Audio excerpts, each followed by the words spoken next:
নমস্কার, আপনারা দেখছেন ট্রাইব টিভি বাংলা। হট সিটে হট টকের আরও একটি পর্ব নিয়ে আপনাদের সঙ্গে আমি শান্তনু। প্রত্যেকটি বাবা মা তার সন্তান ডাক্তার হোক, আমরা প্রত্যেকেই ডাক্তার, ইঞ্জিনিয়ার, ডাক্তার একটা খুব ইম্পর্টেন্ট প্রফেশন। প্রত্যেকে চায় জয়েন্ট এন্ট্রান্স পরীক্ষা দেয়, তার রেজাল্ট বেরোয়, মেধা ভিত্তিতে, র্যাঙ্কিং ভিত্তিতে তারা ডাক্তারি পড়ে।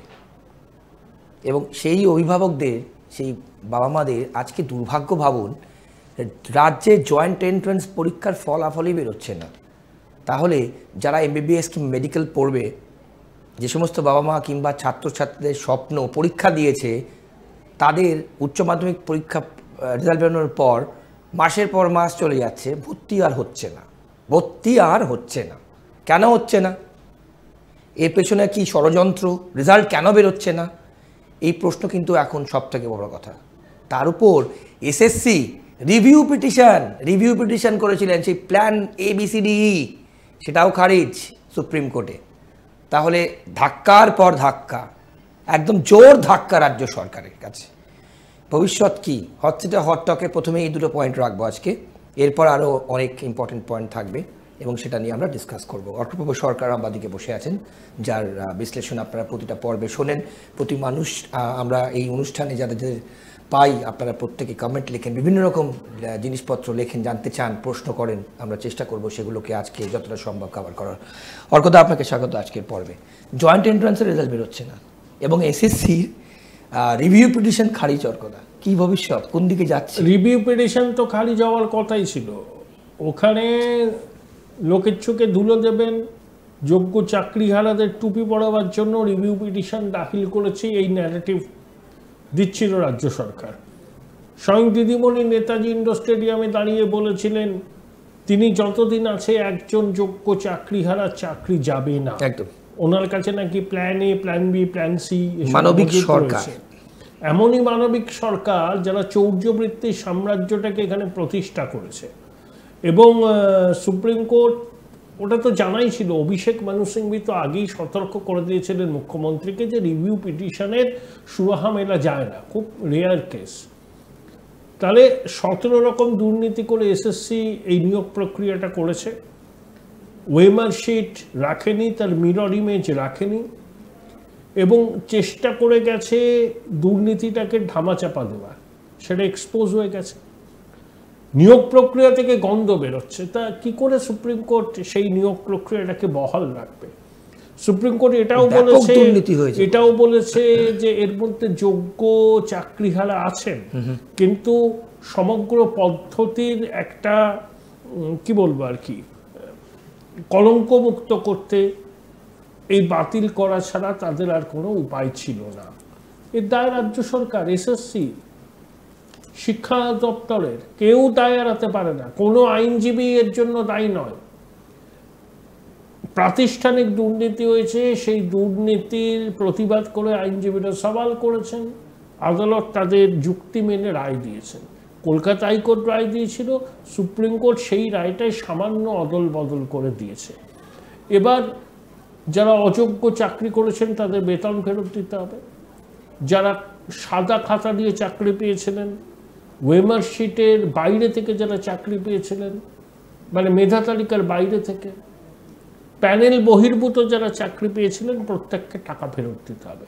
এ তো সাংঘাতিক পরিস্থিতি তৈরি হবে। যাদেরকে তারা টাকা দিয়েছিলেন, এবার তাদের কাছ থেকে টাকাটা উদ্ধার করবেন তো। কিছুদিন আগে মুখ্যমন্ত্রী বললেন যারা অযোগ্য, কেন অযোগ্য তিনি বিচার করবেন, তিনি সব বিচার করছেন, করে আজকে এই পরিস্থিতিতে দাঁড় করিয়েছেন বাংলার শিক্ষা ব্যবস্থাকে।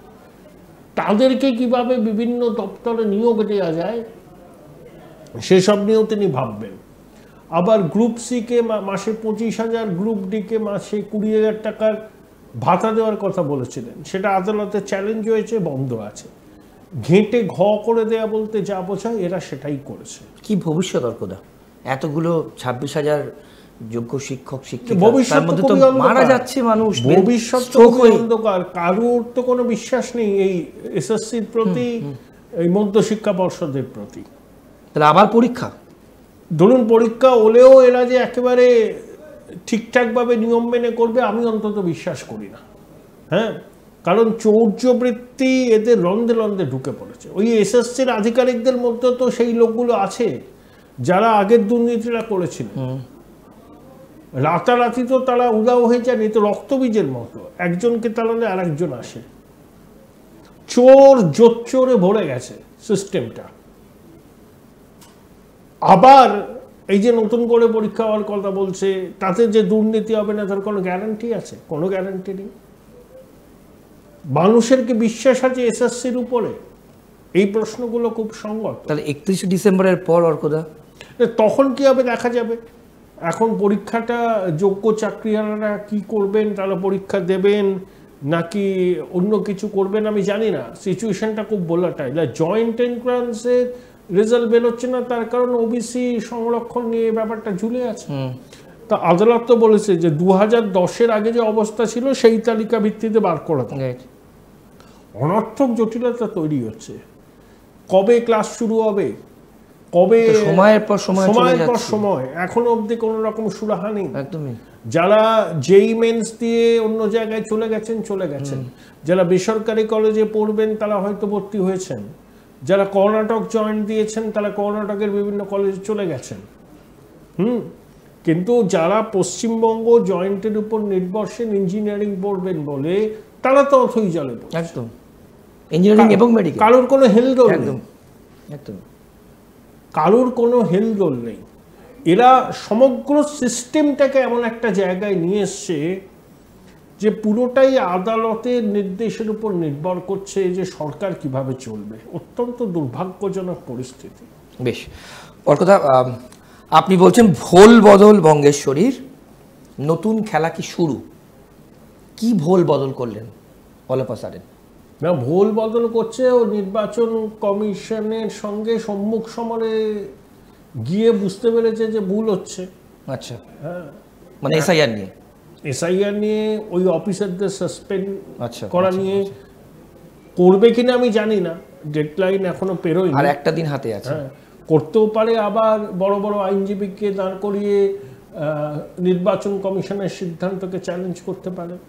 এখন যদি নির্বাচন কমিশনের সিদ্ধান্ত বিনা ব্যয়ে এই সরকার মেনে নেয় তাহলে আমলা মহলের কাছে এটা ভুল বার্তা যাবে। বেশ, মুখ্যমন্ত্রী বলেছিলেন না সর্বোচ্চ সুরক্ষা দেব, তারপর মুখ্যমন্ত্রীর প্রশাসন যদি ওই আধিকারিকদের সাসপেন্ড করে, এফআইআর করে, তখন আমলা মহল মনে করবে যে মুখ্যমন্ত্রীর কথা এবং কাজে মিল নেই। বেশ, আবার নির্বাচন কমিশনের সিদ্ধান্ত না মানলে ভয়ঙ্কর বিপদ। আমি জানি না কি করবেন। মুখ্য সচিব হয়েছে অসুবিধায় পড়েছেন, তিনি তো জানেন যে নির্বাচন কমিশনের সিদ্ধান্ত মানতে বাধ্য। ঠিক এখানে ওর কথা আমি প্রশ্ন করব, যদি কালকে 21 তারিখ, যদি 21 তারিখের মধ্যে ডেডলাইন 21 তারিখ, মনোজ পান তাই বলে এসছেন, যদি 21 তারিখের মধ্যে সিদ্ধান্ত কার্যকর না হয় কি হতে পারে, এবং যদি কার্যকর হয় কি বার্তা যাবে? যদি কার্যকর হয় তাহলে আমলাকুলের কাছে স্পষ্ট বার্তা যাবে যে নির্বাচন কমিশনের নিয়ম মেনে কাজ করতে হবে। একদম, সেখানে দেশের আইন মেনে কাজ করতে হবে। মুখ্যমন্ত্রী যাই বলুন না কেন, আইন বিরোধী হয়, সংবিধান বিরোধী হয়, সেটা মানা চলবে একদম। আর দুই যদি না মানে তাহলে মুখ্য সচিবের বিরুদ্ধে ব্যবস্থা নেওয়ার জন্য কেন্দ্রীয় সরকারের ডিপার্টমেন্ট অফ পার্সোনাল অ্যান্ড ট্রেনিংকে সুপারিশ করতে পারে নির্বাচন কমিশন, যে মুখ্য সচিবের অবসরকালীন সুযোগ সুবিধা বন্ধ করে দেওয়া হোক, পেনশন, গ্র্যাচুইটি, এবং তাকে কারণ দর্শানোর চিঠি পাঠানো কেন তিনি নির্বাচন কমিশনের সিদ্ধান্ত মানলেন না। মুখ্যমন্ত্রী কি বলছেন সেটা নির্বাচন কমিশনের বিবেচ্য নয়, তিনি পলিটিক্যাল লিডারশিপ, সরকার চালায় মুখ্য সচিব, স্বরাষ্ট্র সচিব, ডিজি, তারাই সরকার, তারাই সরকারের মুখ। তারা যদি একটা সাংবিধানিক প্রতিষ্ঠানের নির্দেশ না মানে তার খেসারত তাদেরকেই দিতে হবে, মুখ্যমন্ত্রী কিচ্ছু যায় আসবে না। বেশ, ওর কথা আমরা আরও অনেক গুরুত্বপূর্ণ পয়েন্ট নিয়ে ফিরে আসছি। ছোটটা বিরতি নেব, বিরতির পর আরও অনেক গুরুত্বপূর্ণ টপিক থাকবে যেটা হটসিটা হটটকে আজকের পর্বে অর্কপ্রভ সরকার বিশ্লেষণ করবেন আর আপনারা শুনবেন। কোথাও যাবেন না, এক্ষুনি ফিরে আসছে ছোট বিরতির পর, সঙ্গে থাকুন। বিরতির পর ফিরে এলাম, আপনারা দেখছেন হটসিটা হটটক। হটসিটা হটটকের প্রতিটা পর্বেই আপনারা প্রচুর মানুষজন সোশ্যাল মিডিয়াতে, টেলিভিশনের সঙ্গে সোশ্যাল মিডিয়াতে আবার অনুষ্ঠান দেখেন এবং বিভিন্ন রকম প্রশ্ন করেন। কয়েকটা প্রশ্ন, সবগুলো সম্ভব নয়, আমরা পরের পয়েন্টে যাওয়ার আগে অর্কদার জন্য যা আপনারা লেখেন আমরা কয়েকটা প্রশ্ন নিয়ে আপনাদের উত্তর দেবো। অর্কদা, কয়েকজন যারা দেখেন আমাদের নিয়মিত, প্রচুর মানুষজন দেখেন, তা দু ধরনের কমেন্ট আমরা পাই মেজরলি। কিছু মানুষজন বলছেন যে এসআইআর হলে তৃণমূলের চিহ্ন থাকবে না, আবার কিছুজন মানুষ বলছেন যে এসআইআর হওয়া দরকার, কিন্তু এসআইআর হলেও তৃণমূলই ক্ষমতায় থাকবে। আমাকে জানতে চেয়েছেন না, এটা কিভাবে বলা যায় যে এসআইআর হলে তৃণমূলের চিহ্ন থাকবে না বা এসআইআর হলে তৃণমূল ক্ষমতায় থাকবে?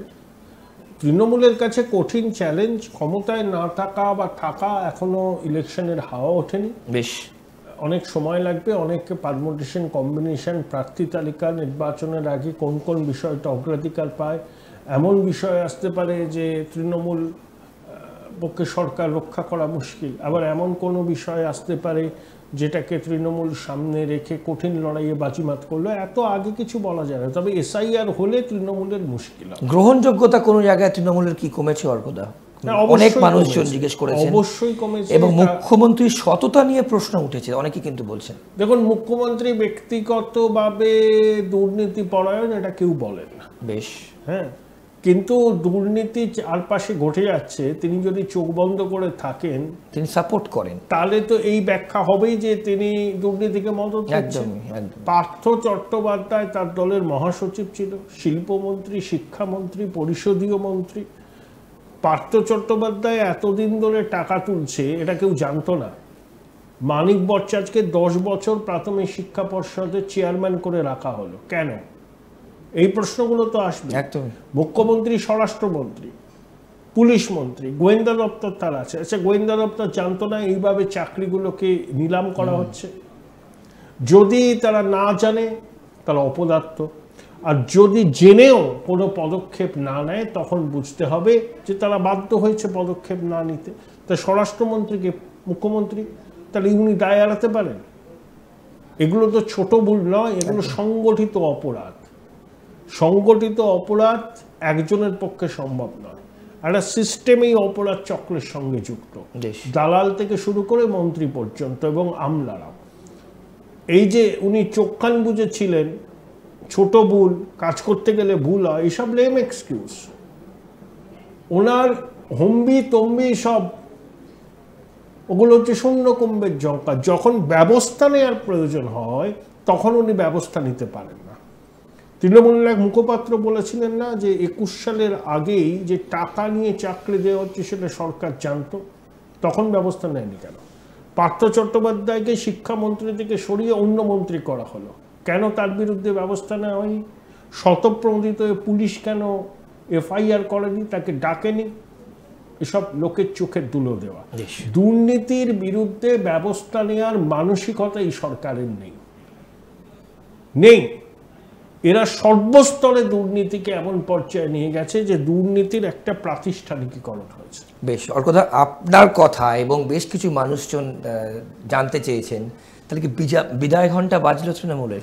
শোনা যাচ্ছে কি ঘন্টার আওয়াজ? তৃণমূল খুব চাপের মধ্যে আছে এবং সেই জন্য উদ্ভট কথা বলছে। বাংলা আক্রান্ত, বাঙালি আক্রান্ত, কল্যাণী এইমস, এনআরসি সার্ভে করছে, ওরা করছে মেন্টাল হেলথ নিয়ে সার্ভে, নিহামসের সঙ্গে যুক্ত হয়ে হু সেই সার্ভের যে প্রশ্নপত্র সেটাকে অনুমোদন করেছে।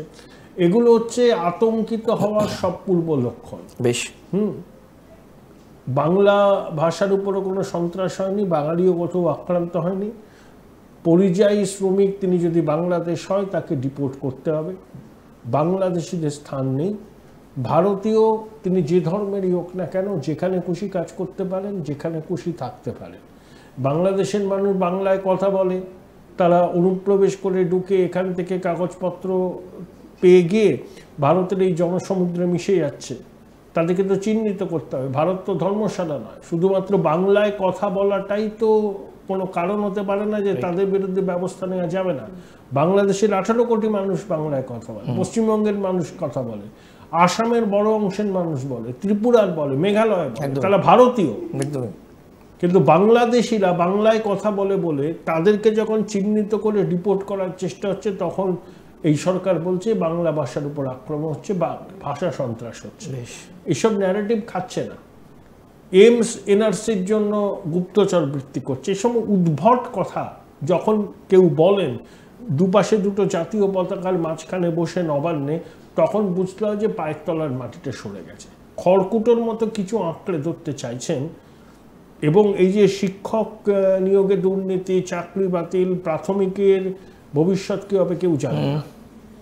তারপর আগামী দিনে এই দুর্নীতির তদন্তগুলো গতিপ্রাপ্ত হবে। চন্দ্রনাথ সিনহার বিরুদ্ধে চার্জশিট পেশ সমন জারি হয়েছে, তাকে সমন জারি করেছে, তাকে সারেন্ডার করতে বলা হয়েছে।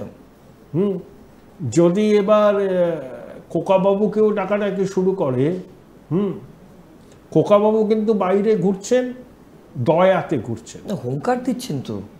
যত বেশি হুঙ্কার দেবেন ওগুলো হচ্ছে শূন্য কুম্ভের ঝঙ্কার। উনি দয়ায় রয়েছেন বাইরে, ইলেকশন কমিশন বাইরে এখন যে ঘুরছেন ওটা দয়ায় আছেন।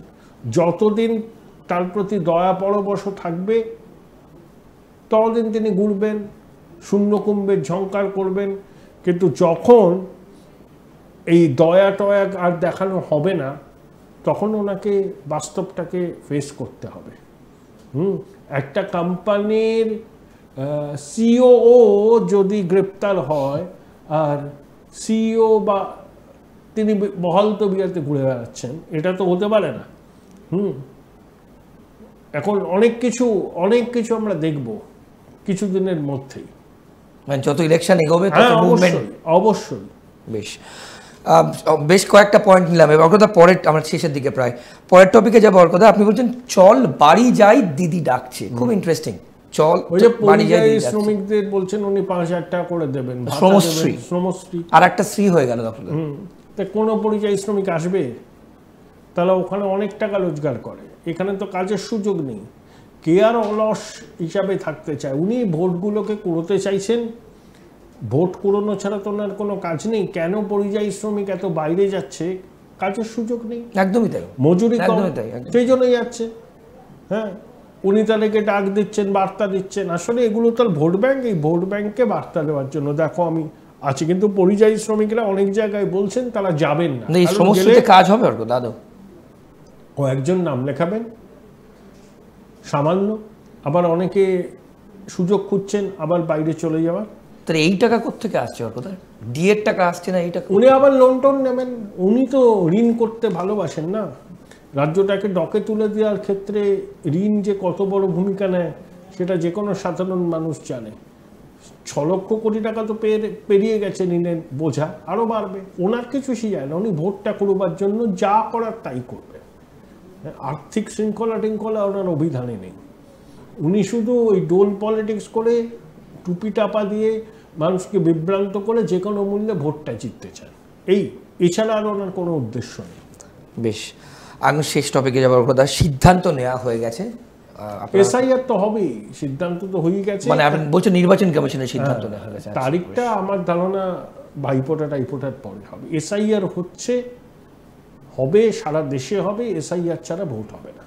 একদম শেষে ওর কথা সংক্ষেপে, তাহলে পতন যদি ঠিকঠাক ভোট হয়, আপনি আগেও বলেছেন এসআইআর হওয়ার পর অনিবার্য। আর এত দুর্নীতি পাহাড় প্রমাণ অভিযোগ ওর কথা। এসআইআর যদি ঠিকভাবে হয় এবং ভোটটা যদি নির্বাচন কমিশন ঠিকভাবে করতে পারে, তৃণমূল কংগ্রেসের পক্ষে সরকার ধরে রাখা মুশকিল, মানে কঠিনতম চ্যালেঞ্জ। আপনি কঠিনতম। ওর কথা অনেক ধন্যবাদ আপনার সবার জন্য। তাহলে আজকে হট সিটে হট টকে আপনারা যা যা পয়েন্টস নিয়ে আমরা আপনাদের সামনে তুলে ধরলাম। জয়েন্ট এন্ট্রান্সের রেজাল্ট কিন্তু এখনও বেরোয়নি, অর্থাৎ যারা পড়াশুনো করবেন, জয়েন্টে যারা বসেছেন তারা কোয়ালিফাই করলেন কি না এখনও পর্যন্ত কিন্তু তারা মাসের পর মাস সময় চলে যাচ্ছে, কিন্তু রেজাল্ট আর বেরোচ্ছে না। এই নিয়ে আমরা বিশ্লেষণ করলাম। এবং সবথেকে যেটা বড় কথা, এসআইআর নিয়ে এখনও কিন্তু যুদ্ধ চলছে। আর হাতে একটা দিন, 21 তারিখ, মানে আগামীকাল ডেডলাইন। তার মধ্যে কিন্তু নির্বাচন কমিশন, মনোজ পান্ত নিজে গেছিলেন, ডক্টর মনোজ পান্ত, তিনি বলে এসেছিলেন 21 তারিখের মধ্যে আমরা সেটাকে ইমপ্লিমেন্ট করব, নির্বাচন কমিশন যা নির্দেশ দিয়েছিল।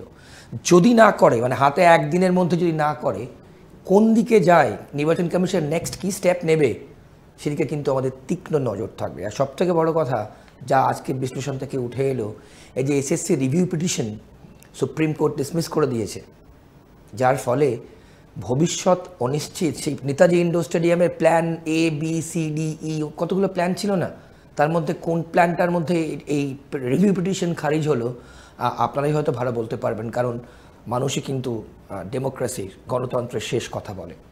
আমরা আপনাদের সামনে তুলে ধরলাম, এবং SIR হয়ে যদি ঠিকঠাক ভোট হয়, আবারও বলছি, আমরা বিশ্লেষণ করে কঠিনতম চ্যালেঞ্জ তৃণমূল কংগ্রেসের 2026-এ কম্পিট করা।